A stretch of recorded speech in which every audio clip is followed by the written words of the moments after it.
আমরা প্রত্যেকেই বিভিন্ন প্রাণীর আচরণ সম্পর্কে জানতে আগ্রহ প্রকাশ করি।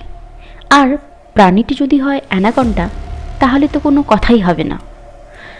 আপনারা কি জানেন যে ফিমেল অ্যানাকন্ডা শারীরিক সম্পর্কের পর মেল অ্যানাকন্ডাকে খেয়ে ফেলে?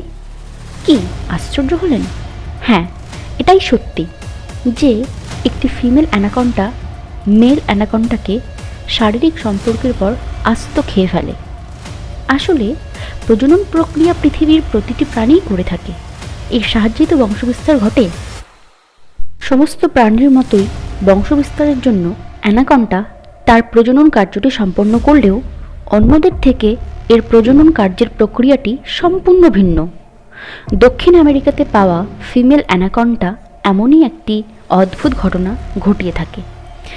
ফিমেল অ্যানাকন্ডার এমন অদ্ভুত ব্যাপার সম্পর্কে বিশেষজ্ঞরা অবাক হয়েছেন।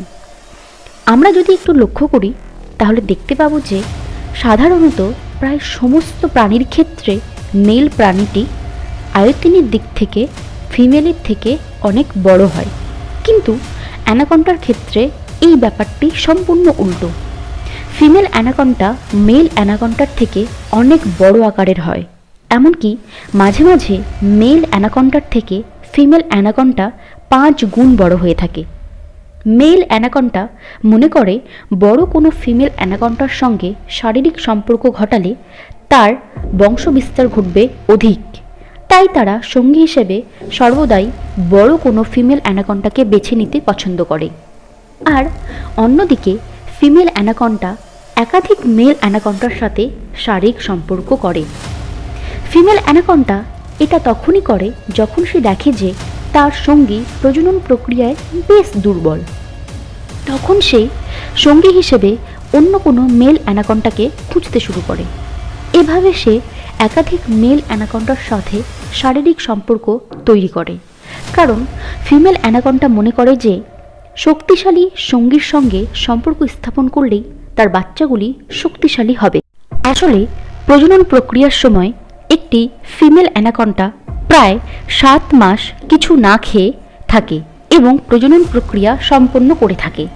আর এই সময় তার যথেষ্ট প্রোটিনের প্রয়োজন হয়, তাই আস্ত একটি মেল অ্যানাকন্ডাকে খেলে তার এই প্রোটিনের চাহিদার পরিপূর্ণতা হয়।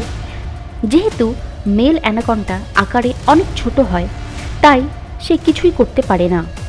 তাই শারীরিক সম্পর্কের পর এই মেল অ্যানাকন্ডা পালানোর জন্য চেষ্টা করে, কারণ সে নিজেও জানে যে এখন ফিমেল অ্যানাকন্ডা তাকে আস্ত খেয়ে ফেলবে, কিন্তু সবসময় মেল অ্যানাকন্ডা পালাতে সক্ষম হয় না এবং তখন ফিমেল অ্যানাকন্ডা তার সঙ্গী মেল অ্যানাকন্ডাকে আস্ত খেয়ে ফেলে।